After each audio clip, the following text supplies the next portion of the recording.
When was the last time I was in Salt Lake? It's been a couple of years, hasn't it been? That's outrageous, isn't it? I apologize wholeheartedly. The plane landed 40 minutes ago. He hit the ground running. And I was a little concerned, because evidently this room is so new that it's not on the Google Maps, I guess. And so when I put in the Granite branch of the county library, it tried to send me to Tennessee. I looked at Judy and I was like, we're not going to make it. So anyway, it's wonderful to be here. Thank you guys for having me. It's nice to be christening this brand new spanky library. Libraries are not unknown to me, those of you who know.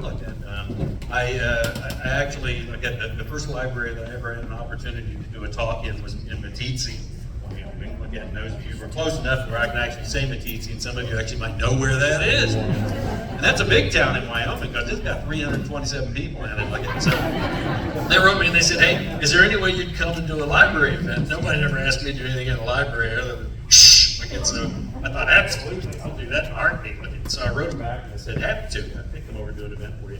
And she wrote me back 3 minutes later and said, just so you know, we're just a little branch library over here in Park County, and we don't have a lot of money for honorarias or anything like that. So I quick looked up what an honoraria was, and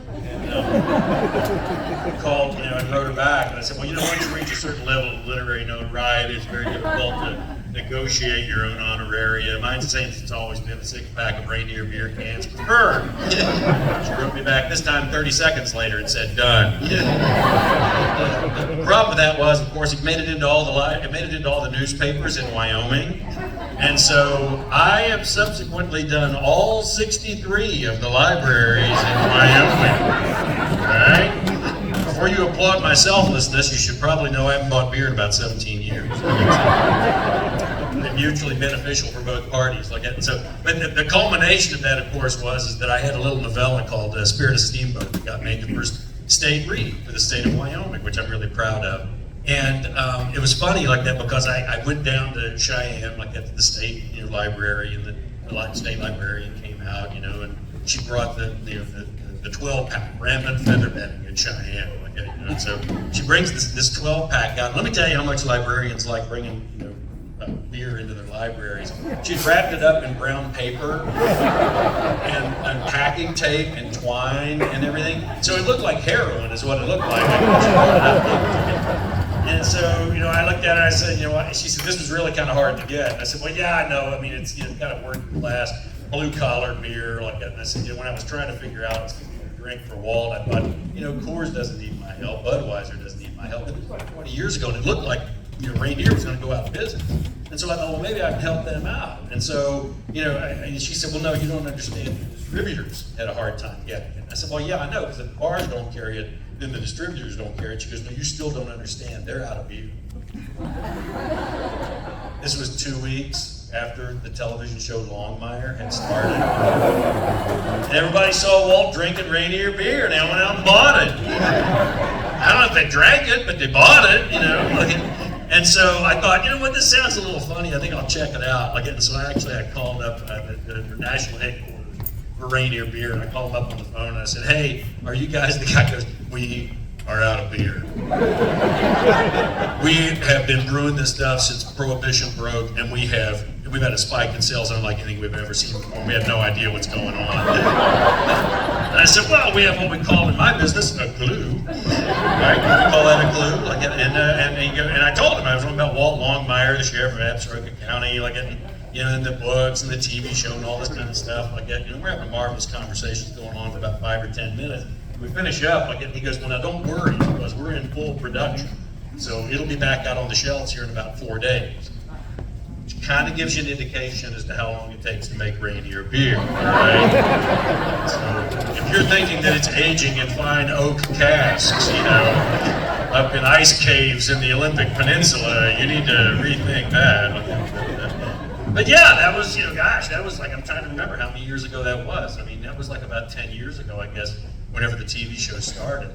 And yeah, it's just the 18th book in the Walt Longmire series, which sounds really strange. Because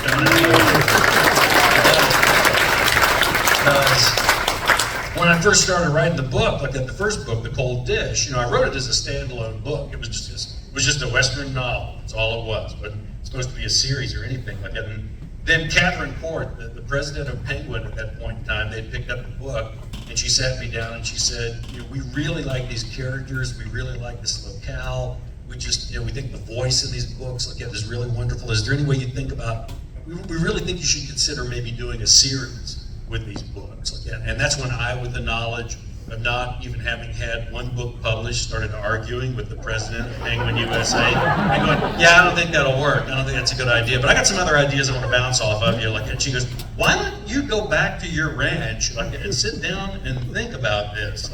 And so I did. And Judy, who is my wife, is back here in the back corner over here.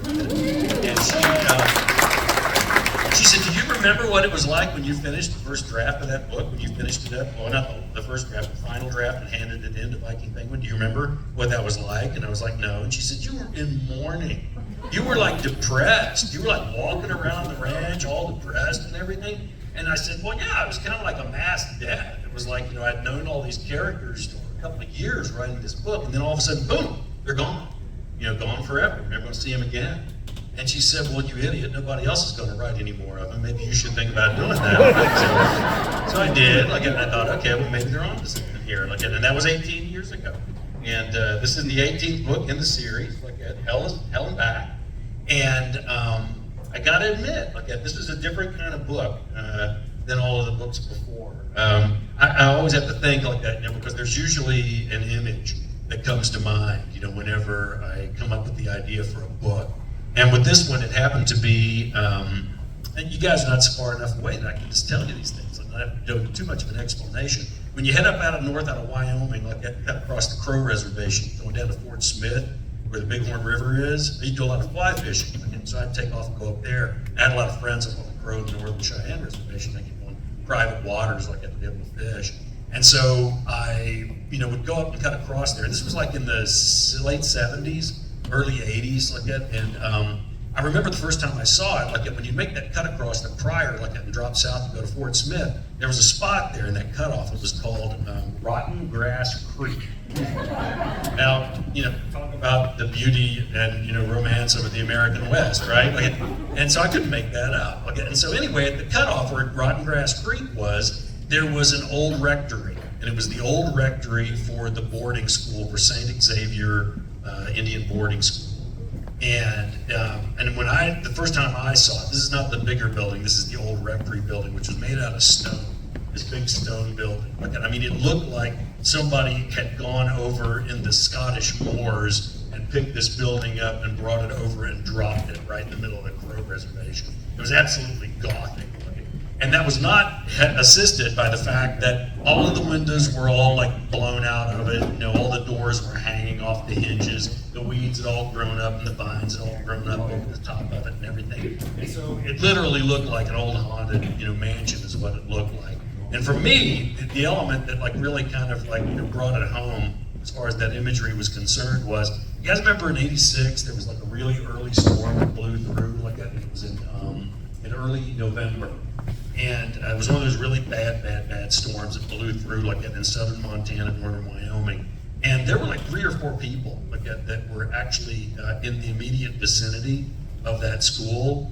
And rather than take shelter in that school, they stayed out in the open and died of exposure. And it was discovered that they had actually been students in that school, and they refused to go back in there under pain of death. And that told me something.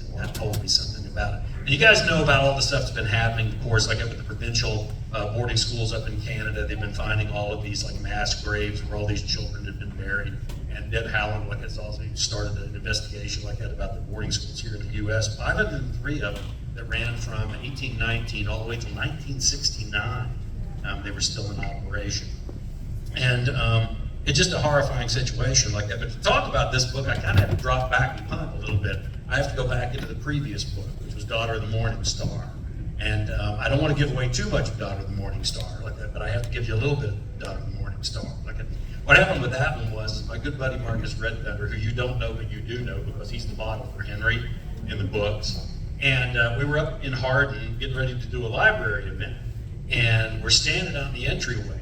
And out there in the entryway, there was a bulletin board up on the wall. And there was a missing persons poster. It was like a homemade, out of a computer, out of a home printer, missing persons poster. And what was interesting about it to me is that the sun had come through the glass doors in the library and cast across those walls and gone all the way around that entryway, halfway across that bulletin board, halfway across that young woman's face before the sun went down and stopped. Half of her face was gone from that poster hanging up there for a full year. And so half the information was gone, the contact information was gone. And I looked at that poster, you gotta remember this about 4 or 5 years ago, and I remember looking at that poster and thinking, what could be worse? What could ever be worse than having somebody that you love, someone that you care about, possibly family, just disappear? And you'd never know what happened to them. And it kind of started me on this, this attempt to try and find out, more and more about this. And so about 5 years ago, I started doing a little bit of research on murdered and missing Indigenous women and discovered that, it was actually a scourge that had been going on, in an Indian country for a number of years. And just lately, it's starting to get a little bit more attention, which is nice because I like to think that the book helped with that in some fashion. Also, we have Longmire days, which we have in Buffalo, where the actors from the TV show up and bring 20,000 of their closest friends, and we actually were able to make a donation to the Murdered Missing Indigenous Women's Resource Center, $30,000 we were able to give them. Happy about that.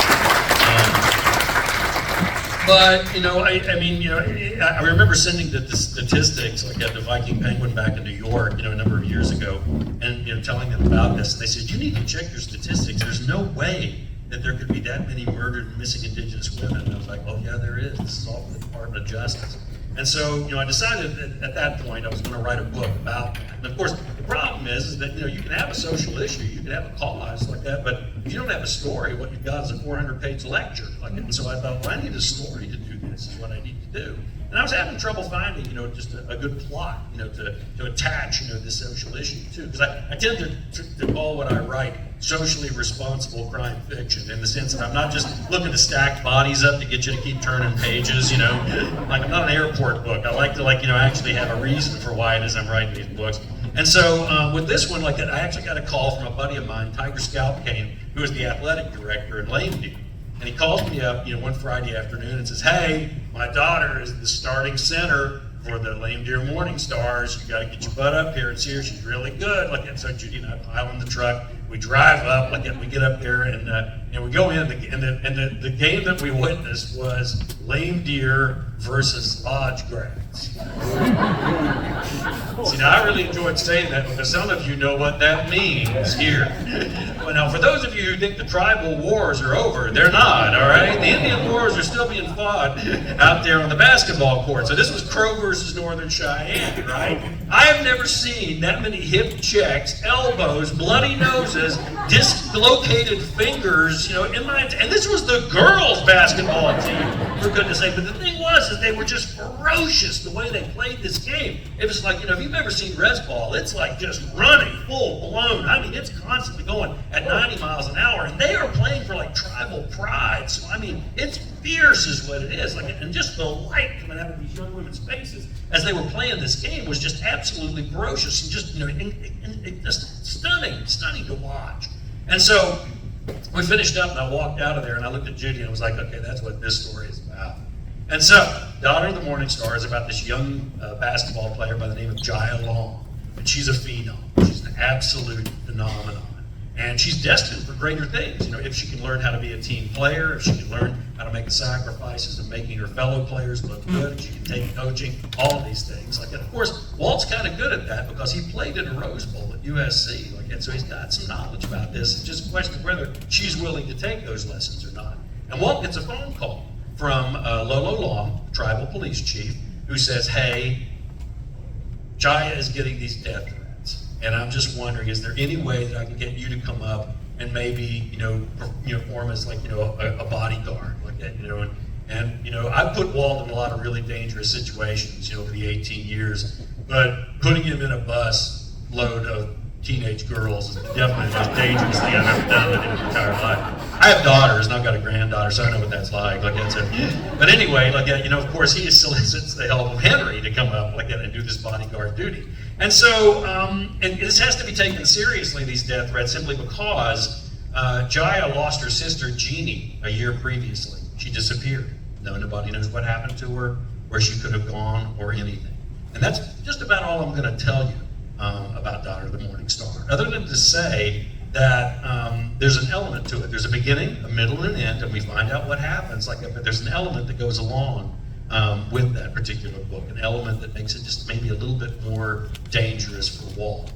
And what that happens to be is a creature called the Evoetse Heomese. And I'll tell you about how I learned about the Evoetse Heomese. It was actually a good friend of mine, Charles, white man, who you don't know, but you do know. He's the model for the character of Lonnie Littlebird in the books. Yes, it is so.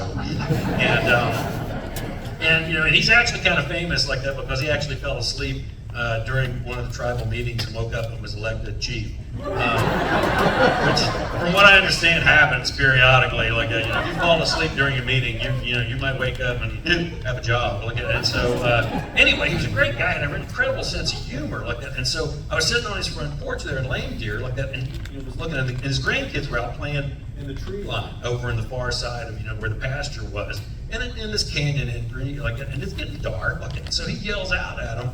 That they need to get back over to the house. My Cheyenne's pretty good, at least interpreting on my speaking it is not so good, but I can understand what it's saying. And he used a term that I'd never heard before, Evoetse Heomese. And I said, and the kids heard it, and they came scrambling back over towards the house. They immediately, jumped to. And so, I looked over at Charles, and I said, Charles, there was a phrase you used in there that I didn't understand. Evoetse Heomese, what is that? It's a boogeyman. It's a boogeyman, and what it is that if the kids get out too far away or they go too far or something like that, you just, you threaten them with Evoetse Heomese and say it's going to come and going to take them away.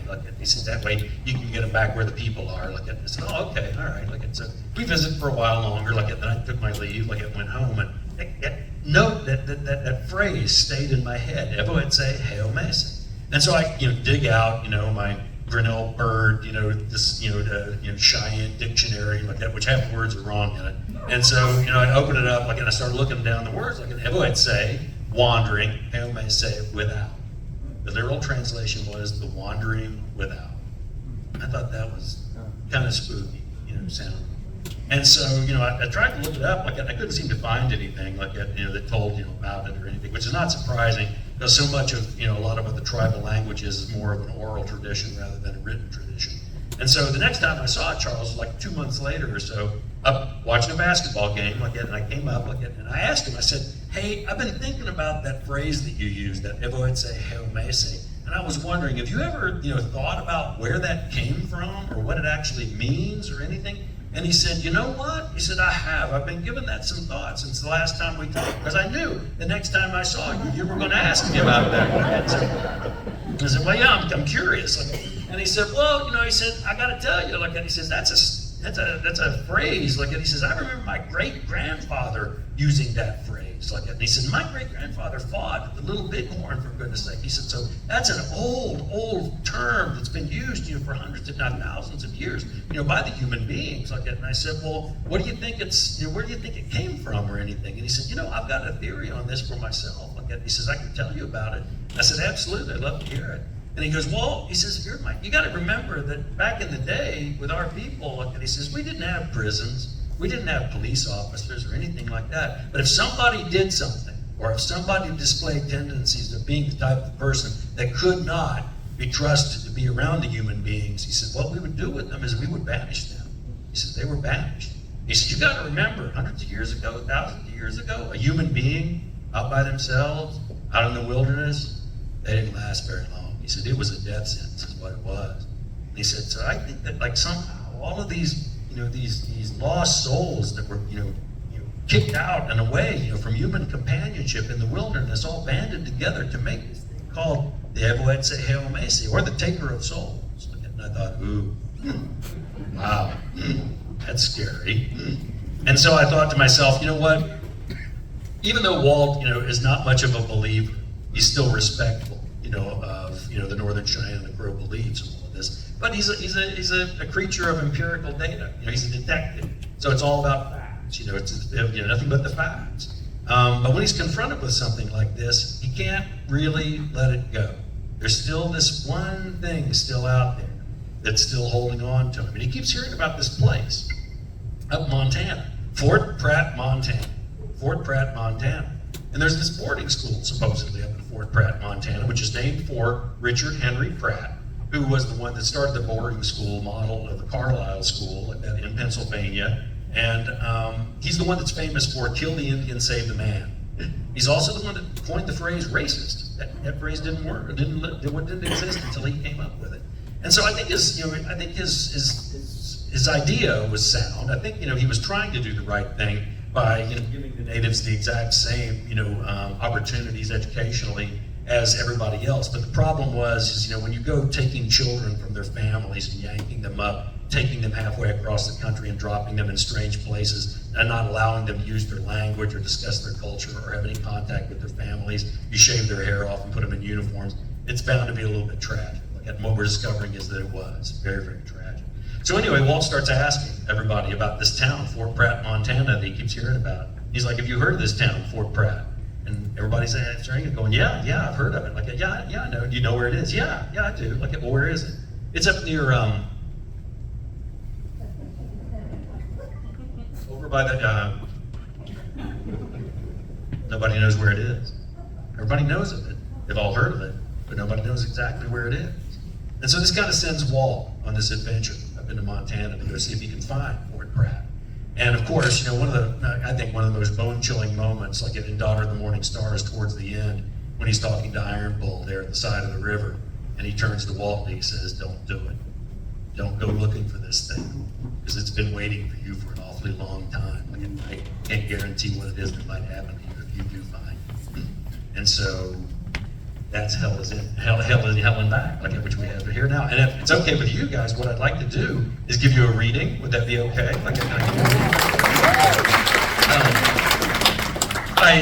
The quote actually from this book, wait a minute, I have to put my safety glasses on. Hold on. There we go. The quote that I used for this book is actually, hell is oneself, hell is alone. The other figures in it merely projections. There's nothing to escape from, and nothing to escape to. One is always alone. T.S. Eliot. This is from chapter 1.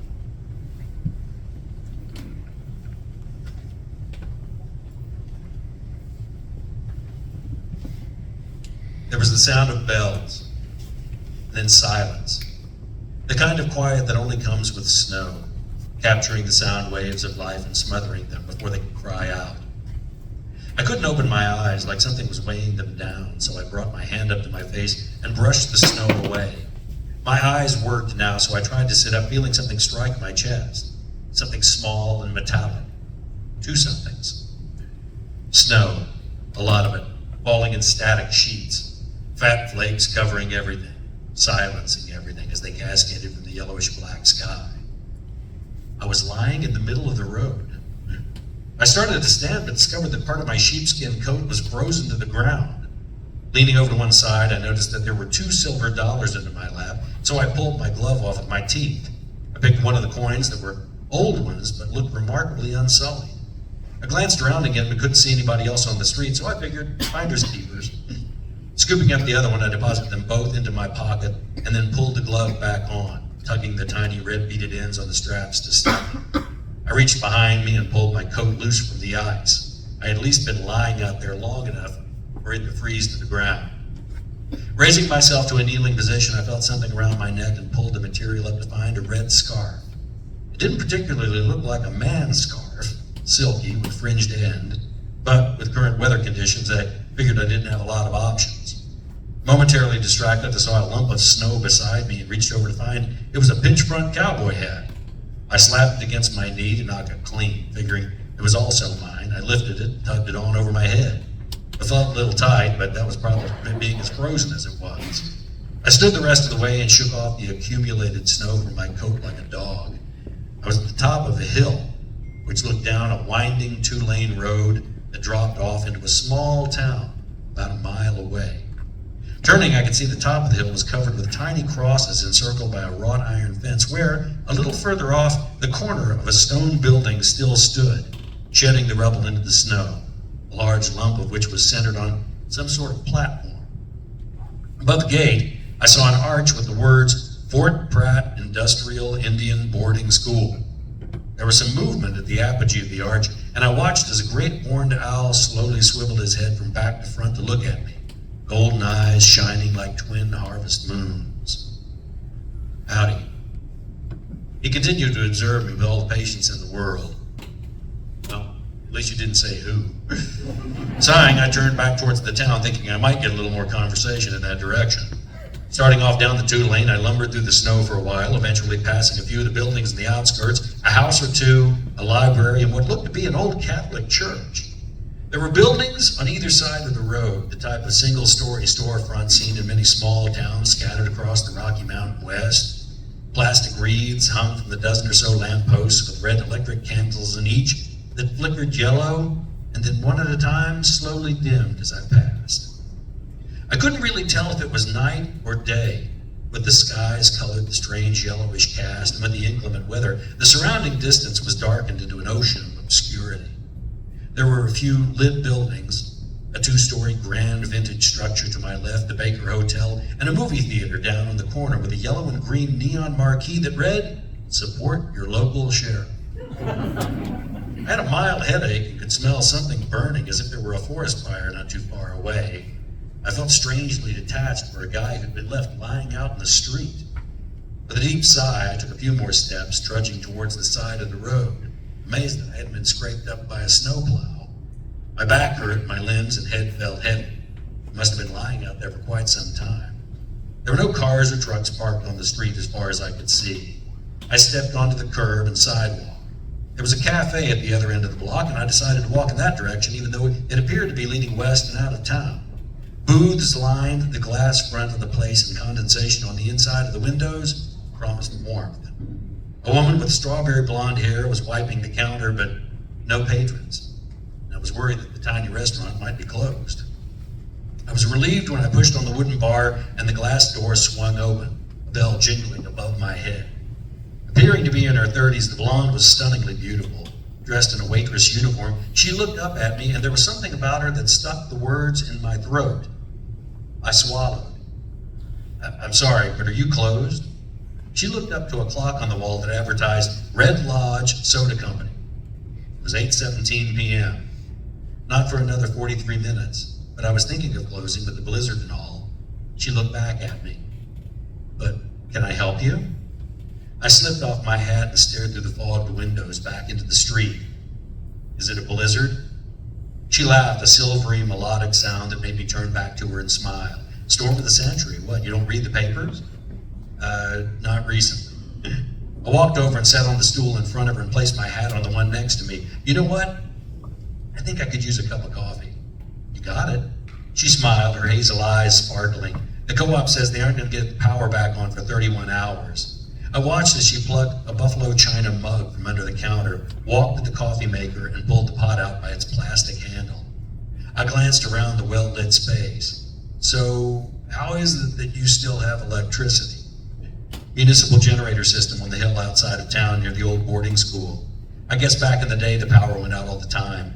She rested the mug on the counter. Are you new around here? Yeah. I looked back at the street. At least I think so. She laughed at the absurdity of my response. You're not sure? I pulled the red scarf from my neck, stuffing it into my hat, and unbuttoned my heavy coat. Well, to be honest, I just woke up out there on the road a moment ago. She stared at me. Are you drunk? I don't think so. Drunk feels better than this. I pulled off my gloves, tucking them into my pockets, and sipped my coffee as she studied me. You look familiar. I nodded and smiled. I know it's funny, but when I came in here, I was thinking the same thing about you. The coffee tasted hot, rich, and life-reaffirming. What's your name? Martha. I sat there looking at her and thinking that of all the names in the world that I could have chosen for her, that one was perfect. Just Martha. She nodded, stepping back guardedly. Just Martha, for now. It's a great name. I started to stick out my hand to shake hers, but then stopped. She glanced at my hand as I lowered it, but then went back to studying my face. Is there something wrong? I don't want to panic you or anything, but I can't seem to remember my own name. Her eyes sharpened as she folded her arms. Your name is Walt Longmire. So, do we know each other? No. Then, how do you know my name? It's on the liner of your hat. I reached over and picked the thing up, removed the scarf, and reading the barely legible gold lettering on the sweatband. This hat belongs to Walt Longmire, a gift from the grateful people of Absaroka County, Wyoming. I looked up at her. Is this Absaroka County? She moved closer, staring at me, pressing the palms of her hands against the edge of the counter. Not even Wyoming. Welcome to Fort Pratt, Montana, Walt Longmire.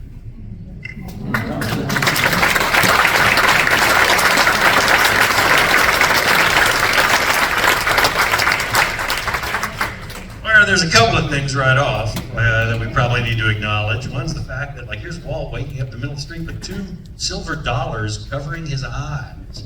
And for those of us who know mythology, you know that if you're going to make your way across the river Styx into Hades, you got to pay the ferryman. And it's usually $2 silver. The other thing it was used for in the Wild West, of course, was back before we had any kind of scientific abilities to do it. The way that you would keep people's eyelids from popping open before rigor mortis would sit in was to take 2 coins over their eyes. So that pretty much means you're dead.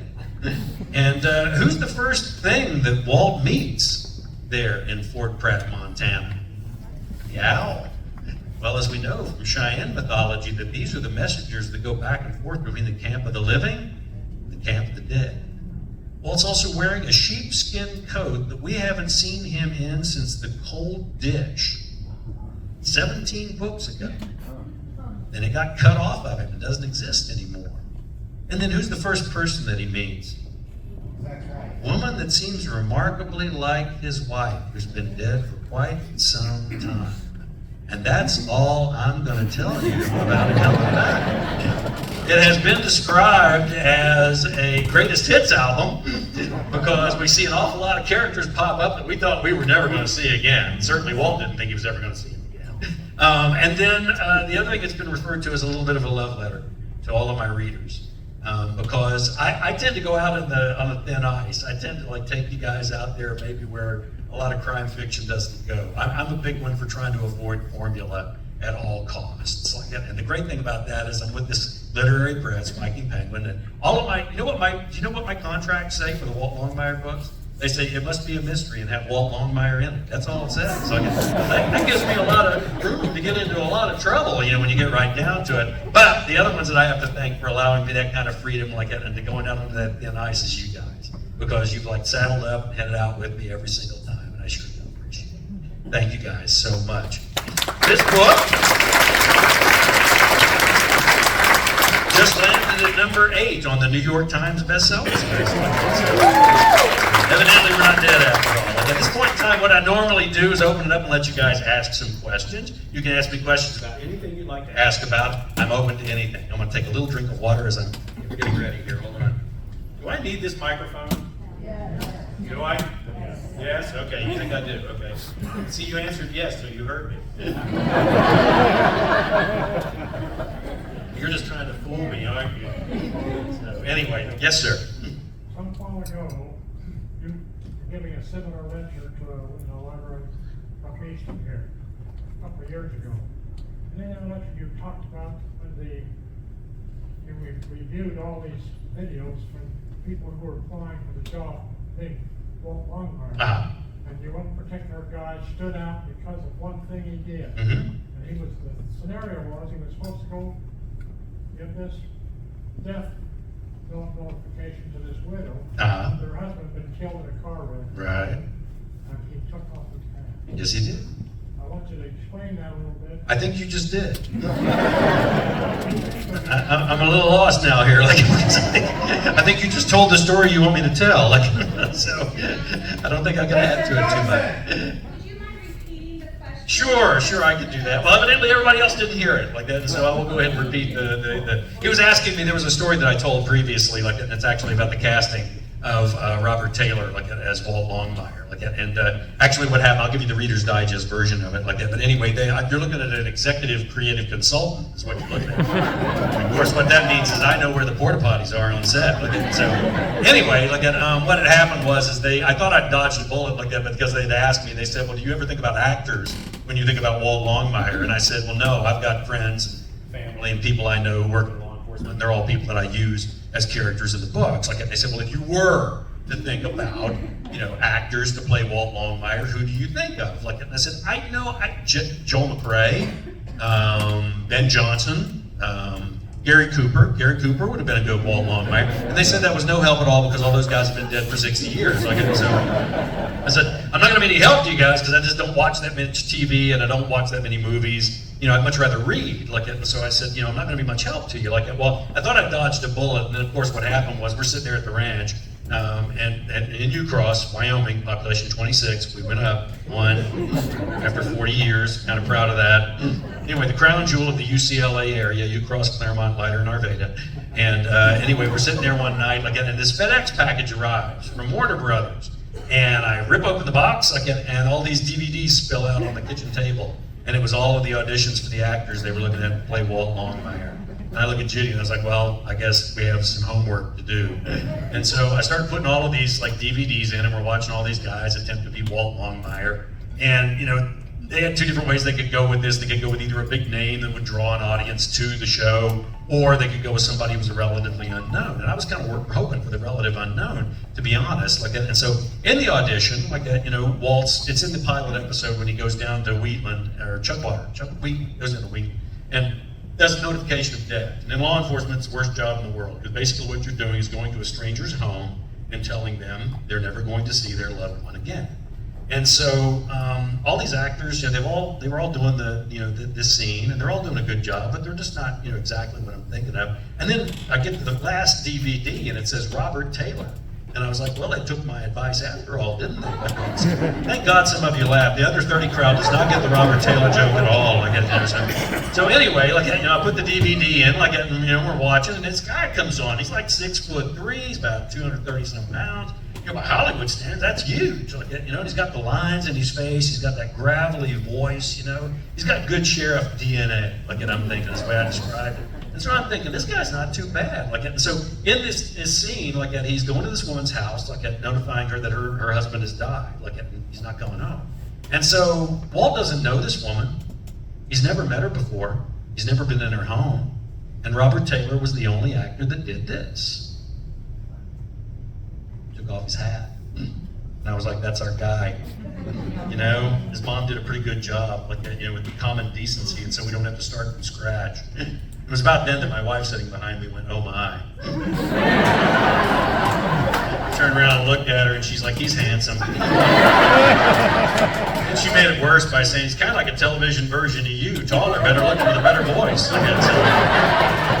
I'm not as big of a fan of Robert Taylor as I used to be. Somebody over here had their hand up. Yes, sir.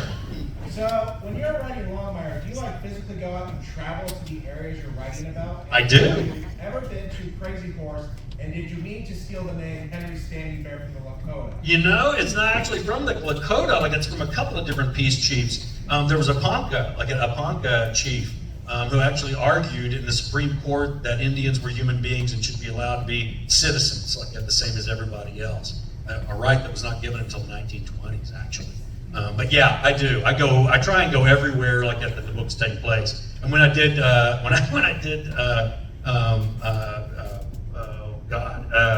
let's see, which one was it? It's the Winter book. The Depth of Winter.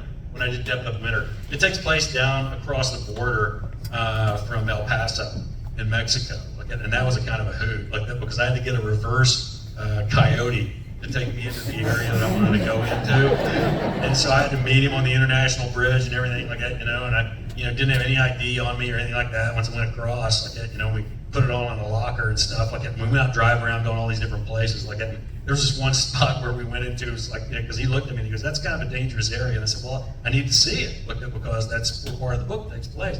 We drove down, and of course, like, this Toyota pickup truck, slides in front of us with guys with automatic weapons and bands over their faces and all this kind of stuff. I'm thinking, okay, we're dead. And they start screaming and yelling at him. He starts screaming and yelling back at them, and soon they back up. We turn around and go back up. We get back up into Juarez, and there's a little place called the Kentucky Club. It's a little bar there, and it's a cool little bar.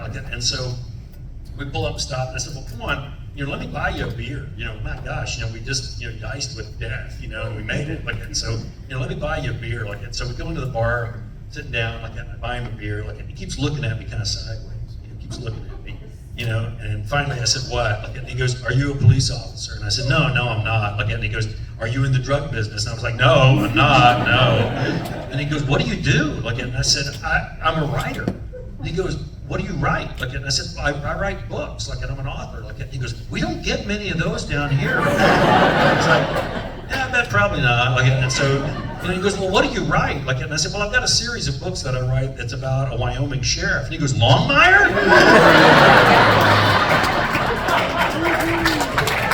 I thought, well, I blew my cover, didn't I?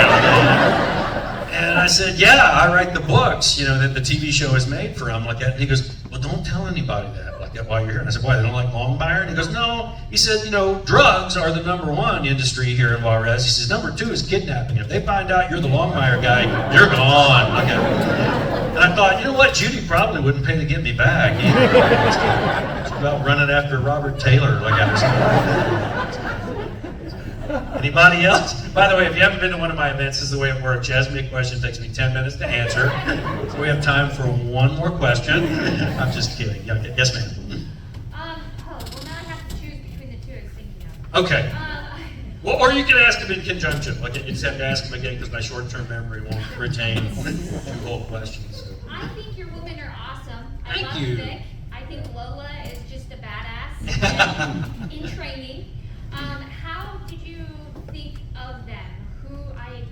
I know when I think of people, I like to use people I already know. So who are your inspirations for? Oh, absolutely. No, my favorite quote about writing is the one from Wallace Stegner where he says the greatest piece of fiction ever written is the disclaimer at the beginning of every book that says nobody in this book is based on anybody who ever read. What a crock that is. And the difficulty, of course, is that I live in a state that only has 500,000 people in it. So inevitably, if I use somebody from Gillette in one of my books, and I'm down in Rock Springs doing a library event, somebody will come up to me and go, "Is that so-and-so? It's in your third book?" And I can either confirm or deny that might be the person I just mentioned. But it's even worse up on the Northern Cheyenne Reservation because there are only 5,000 enrolled members. And so, but yeah, all the characters are all based off of, just about all of them based off of people I know.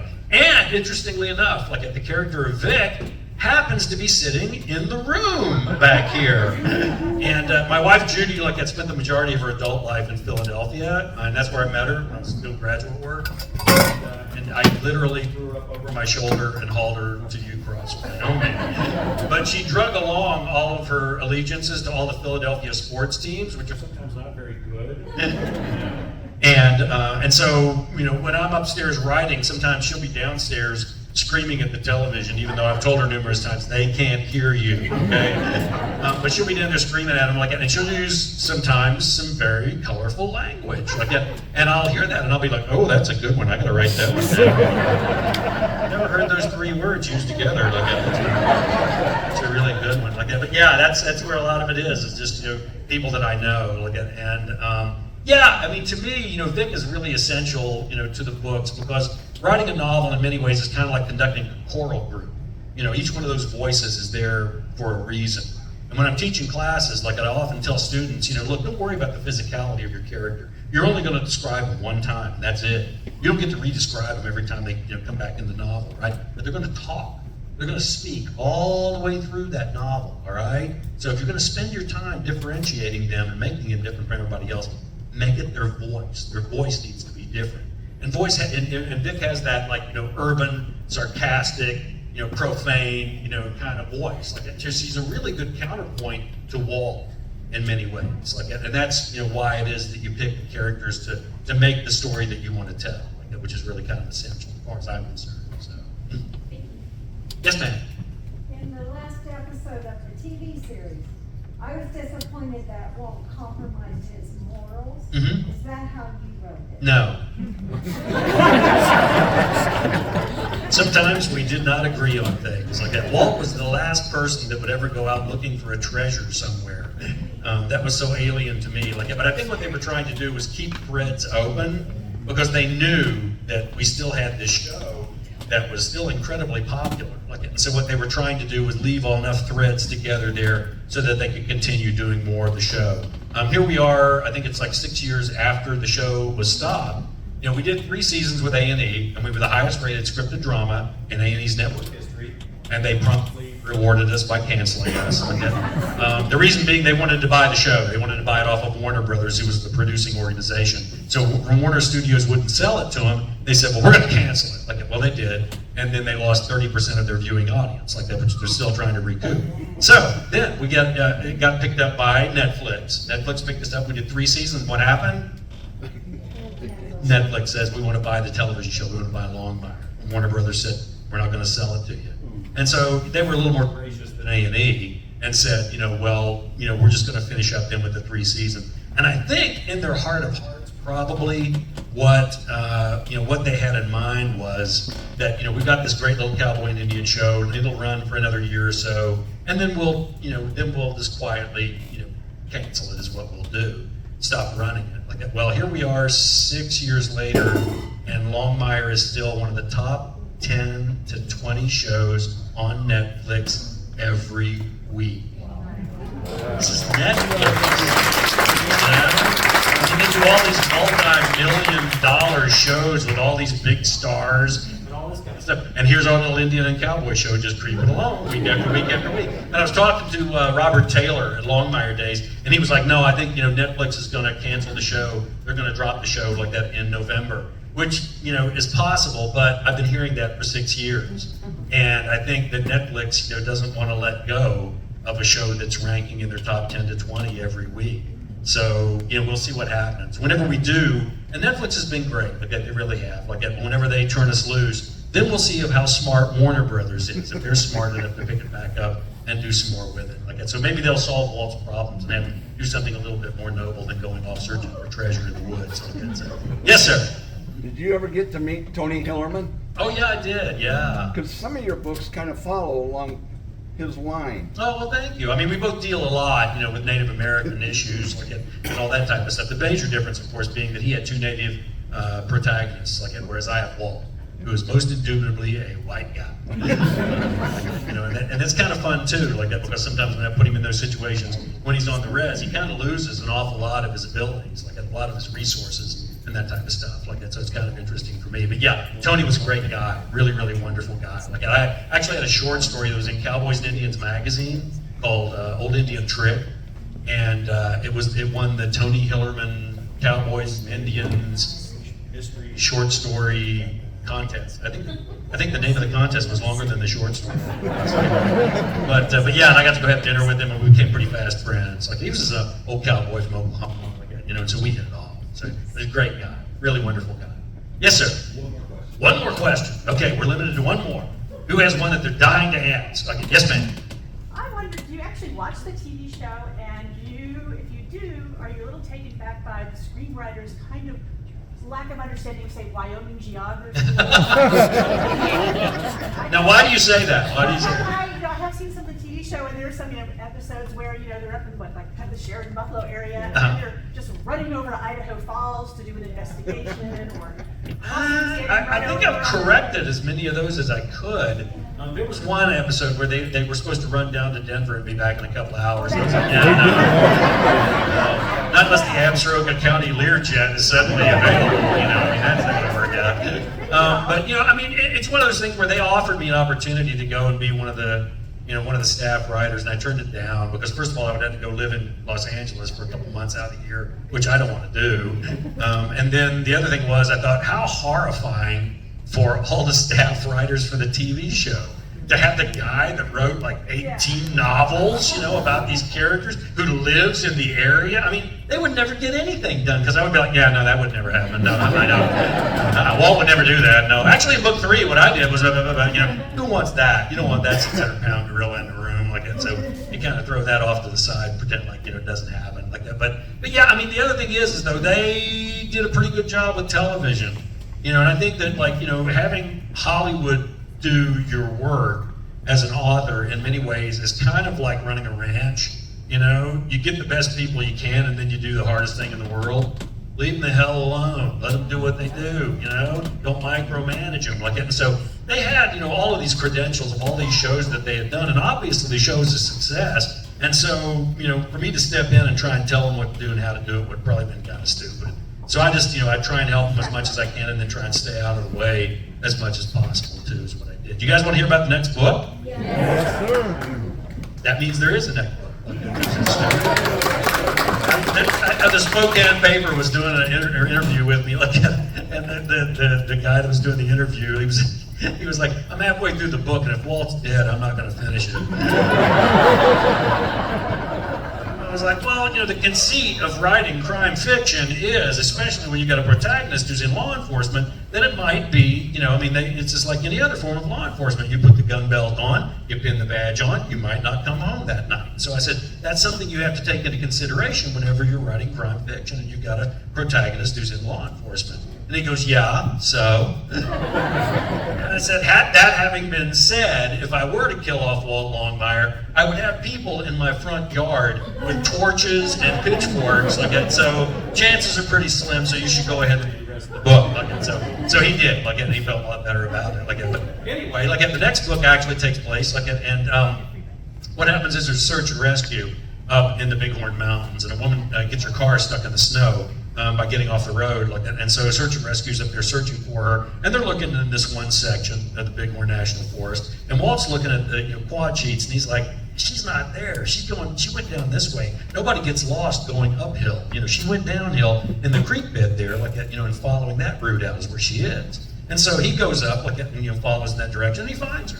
And so, they're out in the middle of nowhere, Walt's radio won't work. And so he has to borrow her cell phone, go up on top of this rock outcropping, makes a call in, tells them which trailhead they're going to be coming out and everything. And as he's standing there making the phone call, he's looking around, and he realizes that he recognizes this spot. This spot is from his youth.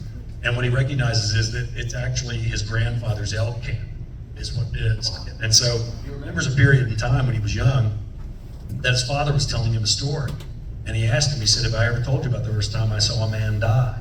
And Walt says, no, I haven't. And he says, well, there was this fellow by the name of Bill Sutherland. He was the state accountant for the state of Wyoming. He'd just come back from World War II. Had been fought over in the Ardennes, at the Battle of the Bulge. I came back and wanted to go on an elk hunt.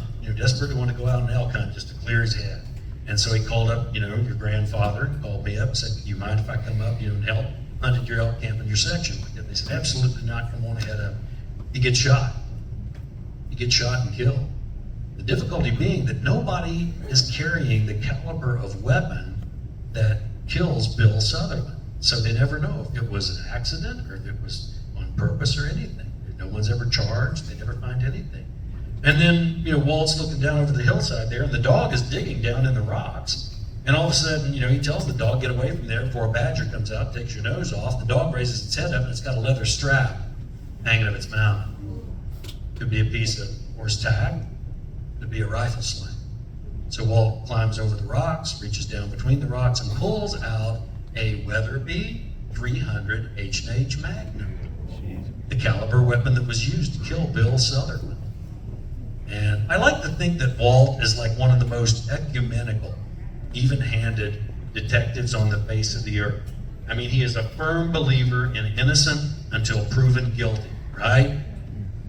Until we discover that this weapon actually belonged to Lloyd Longmire, his grandfather. And from reading the books, you guys know that Walt's relationship with his grandfather is not a good one. And in this particular investigation, he's out for blood. I'll see you next year.